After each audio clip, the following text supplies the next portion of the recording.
Assalamualaikum warahmatullahi wabarakatuh. Saya Marlene Octavia dari kelas 19D reguler 2 pagi.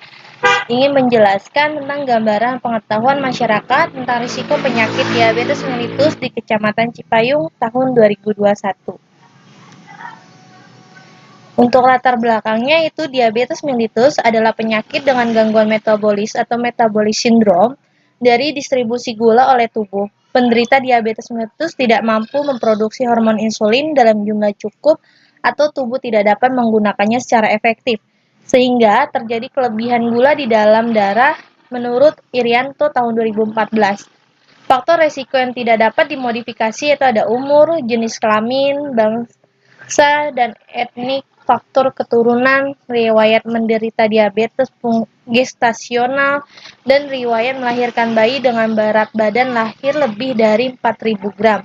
Sedangkan faktor risiko yang dapat dimodifikasi itu ada obesitas, aktivitas fisik yang kurang, hipertensi, stres, pola makan, penyakit pada pankreas. Contohnya ada pankreatis, neoplasma, fibrosis kristik, dan alkohol. Menurut Cokro Prawiro tahun 2006. Untuk rumusan masalah dan tujuan penelitian yaitu untuk rumusan masalahnya itu berdasarkan uraian di atas, perumusan masalah dapat dalam penelitian ini adalah bagaimana cara pencegahan diabetes mellitus pada masyarakat Kecamatan Cipayung. Sedangkan untuk tujuan penelitian yaitu untuk mengetahui lebih spesifik gambaran penyakit diabetes mellitus dan memberi informasi kepada masyarakat bagaimana cara mencegah serta mengobatinya.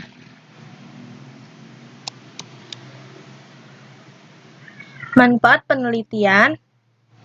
Bagi peneliti, hasil penelitian ini diharapkan menjadi data awal untuk melakukan penelitian selanjutnya mengenai gambaran pengetahuan masyarakat tentang penyakit diabetes mellitus. Untuk instansi, hasil penelitian ini diharapkan dapat menambah ilmu pengetahuan dan memperluas wawasan bagi mahasiswa, serta peneliti ini diharapkan dapat menjadi referensi bacaan di perpustakaan Stikes Farmasi KIFA. Untuk manfaat bagi masyarakat, penelitian ini diharapkan masyarakat menjadi sadar akan bahaya diabetes mellitus dan menambah wawasan masyarakat agar dapat mencegah serta mengobati penyakit diabetes mellitus. Pada bab 2 tinjauan pustaka, di sini saya akan menjelaskan tentang definisi pengetahuan terlebih dahulu. Pengetahuan berasal dari kata tahu. Dalam Kamus Besar Bahasa Indonesia tahun 2008, kata tahu memiliki arti antara lain mengerti sesudah melihat atau menyaksikan, mengalami, dan sebagainya. Mengenal dan mengerti. Menurut Mubarak 2011. Pengetahuan merupakan segala sesuatu yang diketahui berdasarkan pengalaman manusia itu sendiri, dan pengetahuan akan bertambah sesuai dengan proses pengalaman yang dialaminya. Sedangkan menurut Noto Atmojo 2012. Pengetahuan yang tercakup dalam domain kognitif menurut Noto Mojo 2012 mempunyai 6 tingkatan, yaitu ada tahu atau know. Tahu diartikan sebagai mengingat kembali atau recall sesuatu materi yang telah dipelajari dan diterima dari sebelumnya. Yang kedua itu ada memahami atau comprehension. Memahami adalah suatu kemampuan untuk menjelaskan tentang suatu objek yang diketahui dan diinterpretasikan secara benar. Yang ketiga yaitu ada aplikasi atau application. Aplikasi adalah suatu kemampuan untuk mempraktekkan materi yang sudah dipelajari pada kondisi real atau sebenarnya. Yang keempat adalah analisis atau analisis. Analisis adalah kemampuan menjabarkan atau menjelaskan suatu objek atau materi tetapi masih di dalam struktur organisasi tersebut dan masih ada kaitannya satu dengan yang lainnya. Yang kelima, yaitu ada sintesis atau sintesis adalah suatu kemampuan menghubungkan bagaimana di dalam suatu bentuk keseluruhan yang baru. Yang terakhir, yaitu ada evaluasi atau evaluasi adalah pengetahuan untuk melakukan penilaian terhadap suatu materi dan objek. Selanjutnya ada faktor-faktor yang mempengaruhi pengetahuan. Di sini ada 6 faktor.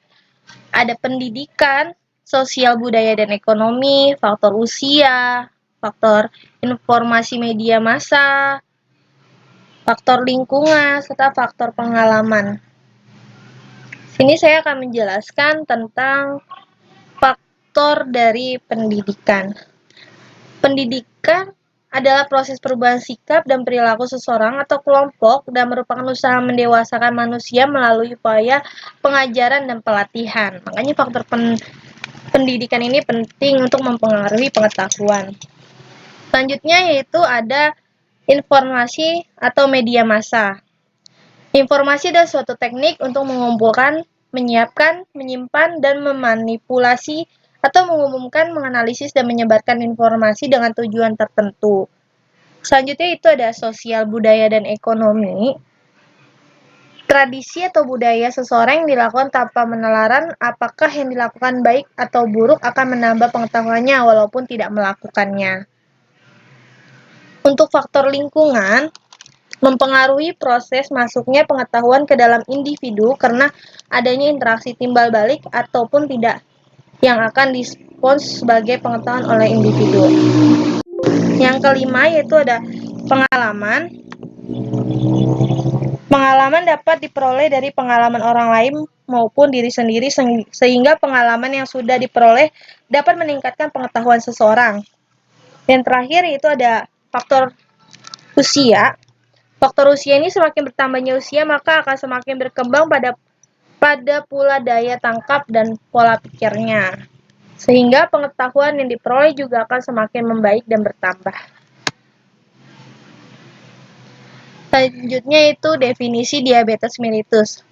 Definisi diabetes mellitus yaitu diabetes mellitus merupakan suatu kelompok penyakit metabolik dengan karakteristik hiperglikemia yang terjadi karena kelainan sekresi insulin, kerja insulin, atau kedua-duanya. Diabetes mellitus adalah suatu kondisi di mana kadar gula darah lebih tinggi dari normal atau hiperglikemia karena tubuh tidak bisa mengeluarkan atau menggunakan hormon insulin secara cukup.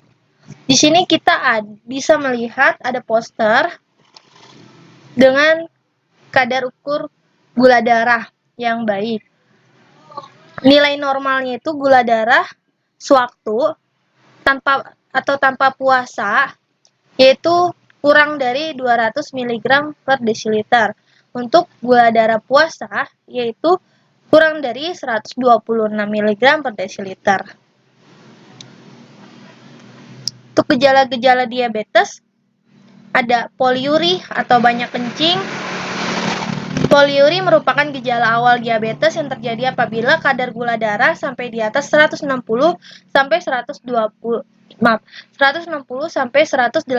mg per desiliter. Yang kedua itu polidipsi atau banyak minum.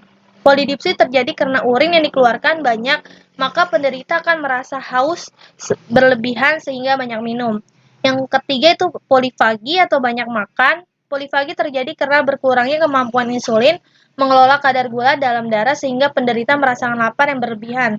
Yang keempat yaitu penurunan berat badan. Penurunan berat badan terjadi karena tubuh memecah cadangan energi lain dalam tubuh seperti lemak. Untuk klasifikasi diabetes mellitus ada 3, yaitu diabetes tipe 1. Biasanya diabetes ini tergantung insulin dependent diabetes mellitus. Diabetes tipe 1 ini diakibatkan berkurangnya produksi insulin oleh sel B pankreas. Untuk diabetes tipe 2 biasa disebut diabetes tak tergantung insulin atau non-insulin. Diabetes tipe 2 ini diakibatkan kurangnya fungsi insulin akibat resistensi insulin dengan atau tanpa disertai ketidakcukupan produksi insulin dan terkait erat dengan berat badan berlebihan dan obesitas. Jadi untuk orang yang obesitas bisa terjadi diabetes tipe 2 ini. Untuk yang diabetes yang ketiga itu ada diabetes gestasional adalah keadaan hiperglikemia yang terdiagnosis selama kehamilan dan belum pernah diagnosis sebelumnya. Diagnosis diabetes mellitus. Diagnosis DM ditegakkan atas dasar pemeriksaan kadar glukosa darah.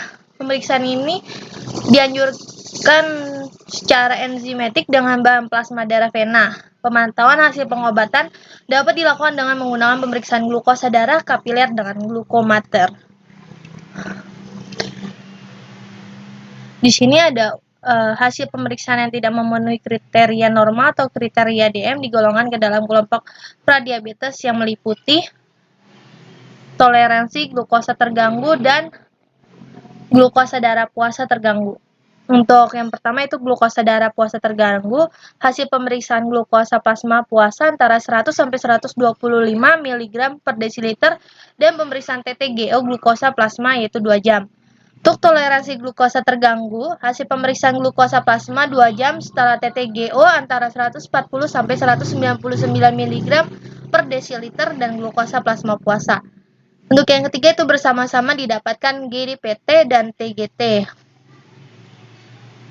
GDPT itu glukosa darah puasa terganggu dan TGT itu toleransi glukosa terganggu.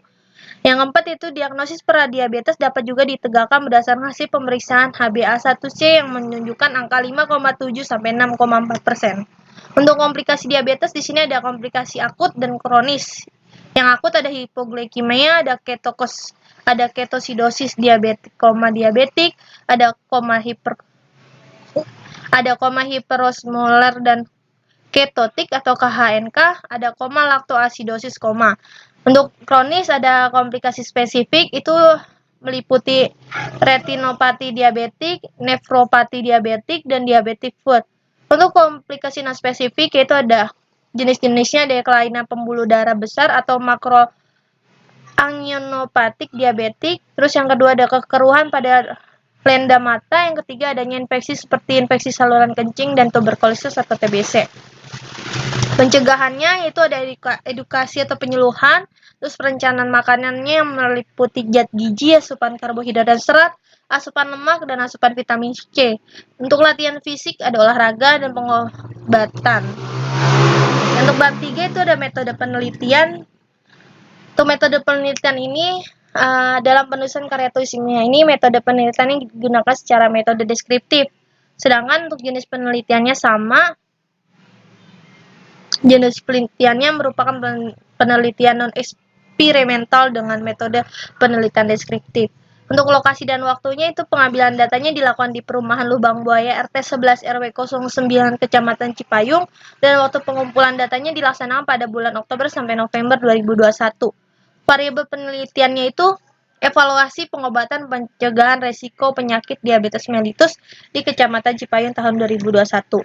Untuk definisi operasionalnya di sini ada variabelnya sama, evaluasi pengobatan dan pencegahan tentang risiko penyakit diabetes mellitus di Kecamatan Cipayung tahun 2021. Definisinya ada pengobatan merupakan suatu proses penyembuhan yakni dengan menggunakan alat bantu. Alat bantu tersebut dapat berupa alat bantu terapi maupun berupa obat-obatan. Untuk alat ukurnya itu kuesioner, untuk hasilnya yaitu kalau ada ya berarti dengan nilai 1, untuk jawaban dengan kata tidak nilainya 0. Terus skalanya itu ordinal. Sini ada alat dan bahan. Peralatan dan bahan yang dilakukan dalam penelitian ini adalah kuesioner yang dibagikan langsung kepada warga. Langkah kerjanya itu survei pendahuluan dulu, pengolahan data, dan pembahasan dan penyajian data. Prosedur penelitiannya itu mengajukan surat izin untuk melakukan penelitian kepada RT setempat. Yang kedua, melakukan survei pendahuluan untuk mengetahui jumlah populasi sampel penelitian. Yang ketiga, melakukan penelitian dengan menganalisis sesuai hasil kuesioner yang telah diisi. Yang keempat, mengolah data. Yang kelima, membahas hasil penelitian dan menyajikannya. Populasinya yaitu penelitian ini adalah seluruh warga sekitar wilayah Lubang Buaya, Kecamatan Cipayung. Untuk sampelnya itu warga Lubang Buaya RT 11 RW 09 yang berumur di atas 30 tahun dengan jenis kelamin laki-laki dan perempuan. Teknik pengumpulan datanya sama kuesioner yang dibagikan langsung kepada warga dalam bentuk pertanyaan terstruktur yang telah tervalidasi dan reliable. Untuk rancangan analisis data yang digunakan dalam penelitian ini adalah menghitung manual presentasi pengetahuan masyarakat mengenai risiko penyakit diabetes mellitus. Ini daftar pusakanya. Atas presentasi yang telah saya sampaikan, kurang lebihnya mohon maaf. Wassalamualaikum warahmatullahi wabarakatuh.